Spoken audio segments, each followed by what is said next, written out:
अगर आपको धरती पर स्वर्ग देखने की इच्छा है और भगवान की बनाई सुंदर जगहों को आंखों में कैद करना है तो लोकतक झील आ जाइए। यह चमत्कारी झील मणिपुर के लोगों की जीवनदायिनी है। इस झील ने अपने ऊपर पूरे द्वीप को उठा रखा है, जिसे फुमदी नाम से जाना जाता है। इसी द्वीप में आता है केवबुल लामजाओ राष्ट्रीय पार्क, जो पूरे विश्व का अकेला तैरता हुआ राष्ट्रीय पार्क है। अगर आप तैरती हुई झील को करीब से देखना चाहते हैं और प्रकृति का आनंद लेना चाहते हैं तो एक बार लोकतक झील की यात्रा जरूर करें।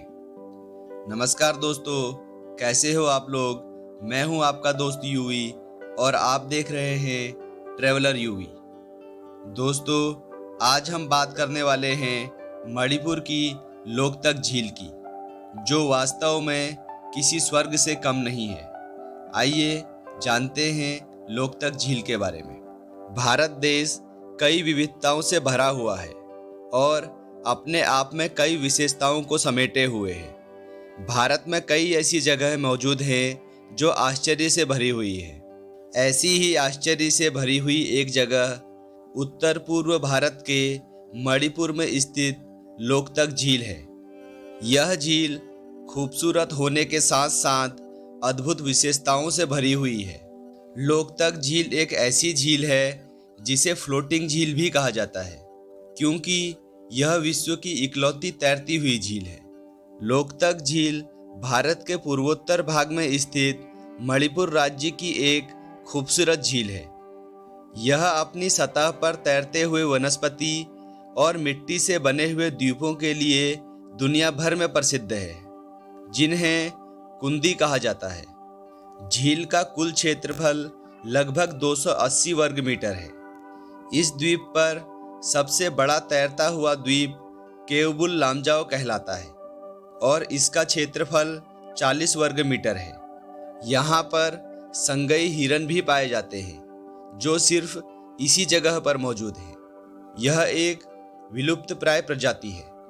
फुमदी वनस्पति मिट्टी और अन्य कार्बनिक पदार्थों का एक द्रव्यमान है जो समय के साथ साथ जम जाते हैं, जो झील में स्वतंत्र रूप से तैरने वाले भूस्वामी से मिलते जुलते हैं। इसे फ्लूमिडिस के कारण दुनिया की एकमात्र तैरती हुई झील कहा जाता है। यहाँ पर विभिन्न प्रकार के जलीय पौधे और जानवर बिना आरक्षण के फलते फूलते हैं। लोकतक झील में फुमदी का सबसे बड़ा घेरा 40 वर्ग मीटर का है। इस घेरे के रूप में निर्मित इस भूभाग को भारत सरकार ने केवबुल लामजाओ राष्ट्रीय पार्क का नाम दिया है। केवबुल लामजाओ राष्ट्रीय पार्क दुनिया का एकमात्र तैरता हुआ राष्ट्रीय पार्क है, जो वास्तव में एक अद्भुत नमूना प्रस्तुत करता है। मणिपुर की अर्थव्यवस्था में इस झील की महत्वपूर्ण भूमिका है और स्थानीय लोगों के लिए उनके सामाजिक, आर्थिक और सांस्कृतिक जीवन में इसके महत्व के कारण इसे वहाँ की जीवन रेखा माना जाता है। इसके अलावा प्राचीन लोकतक झील जल विद्युत उत्पादन, पीने के पानी की आपूर्ति और सिंचाई के लिए पानी के स्रोत के रूप में कार्य करती है। इतना ही नहीं, बल्कि उस जगह पर जाकर देख सकते हैं कि लोकतक झील आसपास के इलाकों में रहने वाले ग्रामीण मछुआरों के लिए कैसे आजीविका का साधन है। यदि आपको भी ऐसी आश्चर्य भरी जगह को देखना है और उसका नज़ारा कैमरे में कैद करना है तो एक बार इस झील को जरूर देखें। लोकतक झील की यात्रा करने का सबसे अच्छा समय सर्दियों के मौसम में होता है, यानी नवंबर से फरवरी के बीच में, क्योंकि किसी भी पर्यटक को उसी समय हिरणों को देखने का मौका मिलता है। साल के अन्य मौसमों में यह हिरण आसपास की पहाड़ियों में रहते हैं। पर्यटक सप्ताह के सभी दिनों में सुबह 6 से 9 बजे के बीच लोकतक झील की सैर पर जा सकते हैं। दोस्तों, जानकारी कैसी लगी कमेंट्स करके ज़रूर बताइएगा, और अगर जानकारी अच्छी लगी हो तो लाइक, शेयर एंड सब्सक्राइब करना बिल्कुल मत भूलिएगा।